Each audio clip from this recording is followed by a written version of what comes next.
सत्र में अब तक बात करें तो 81 सांसद सस्पेंड हुए हैं। आज एक दिन में 67 सांसद सस्पेंड किए गए हैं। लोकसभा से 33 और राज्यसभा से 34 सांसद सस्पेंड किए गए हैं। सुरक्षा में सेंध पर हंगामा कर रहे थे सभी सांसद। और आपको बता दें, कांग्रेस के 11, टीएमसी के 9 सांसद सस्पेंड हुए हैं। डीएमके के 9 और अन्य दलों के 4 सांसद सस्पेंड किए गए हैं। 11 सांसदों के नाम एथिक्स कमेटी को भेजे गए हैं। एथिक्स कमेटी 3 महीने में जांच रिपोर्ट देगी।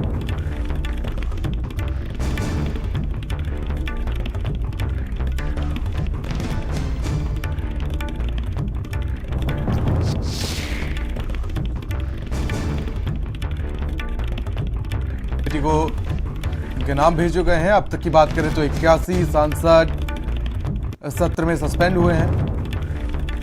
स्वाति पाठक हमारे संवाददाता जुड़ चुके हैं तमाम अपडेट्स और जानकारी के साथ। स्वाति, ये सस्पेंड करने का सिलसिला लगातार जारी है। आज फिर से एक साथ अगर बात करें तो एक लंबी लिस्ट है सांसदों की जिनको सस्पेंड किया गया है।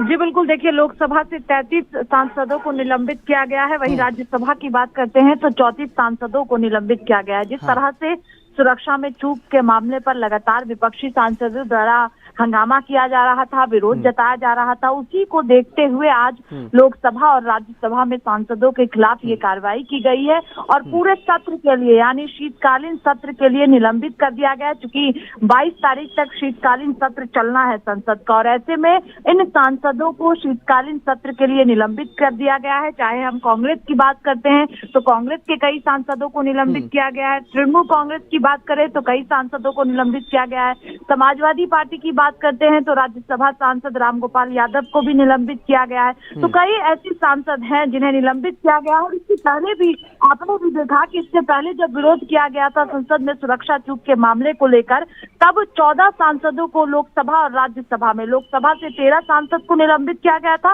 और राज्यसभा की बात करें तो डेरेक ओब्रायन तृणमूल कांग्रेस के सांसद है, उन्हें निलंबित किया गया था। तो 14 सांसदों को पिछले दिनों निलंबित किया गया।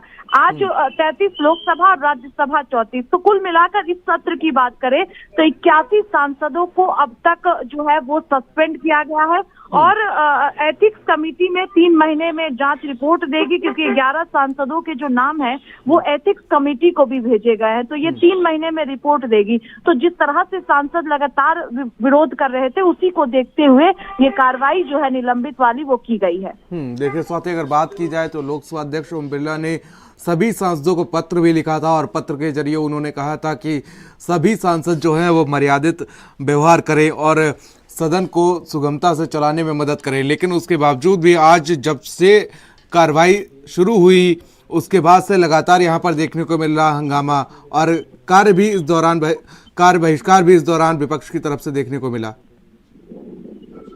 जी बिल्कुल, क्योंकि देखिए पिछले दिनों ही लोकसभा स्पीकर ने सभी सांसदों को पत्र लिखा था और उसमें लिखा गया था कि चूंकि कमेटी बनाई गई है, जो संसद में सुरक्षा चूक का मामला आया उसको लेकर कमेटी का भी गठन किया गया है। लगातार जांच किया जा रहा है, जो रिपोर्ट आएगा उसको संसद के पटल पे रखा जाएगा, ये लोकसभा स्पीकर द्वारा कहा भी गया था। और प्रधानमंत्री ने भी संसद में सुरक्षा चूक के मामले में बयान दिया था। लेकिन विपक्षी पार्टियों की मांग थी कि सदन के अंदर गृह मंत्री अमित शाह बयान दे, इस पूरे मामले को लेकर सरकार की तरफ से बयान दिया जाए कि आखिरकार इस तरह की चूक हुई कैसे।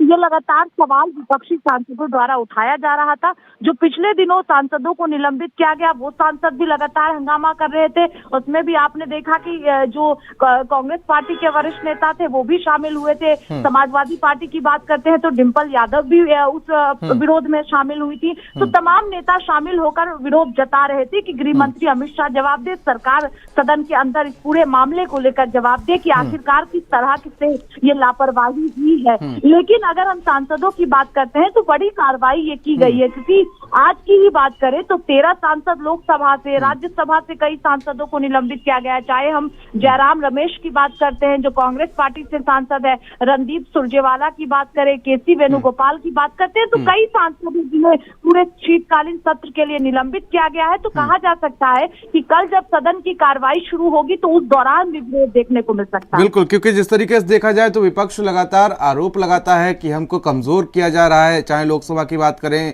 या राज्यसभा की बात करें। इसी दौरान समाजवादी पार्टी से राज्यसभा सांसद रामगोपाल यादव को भी सस्पेंड किया गया है।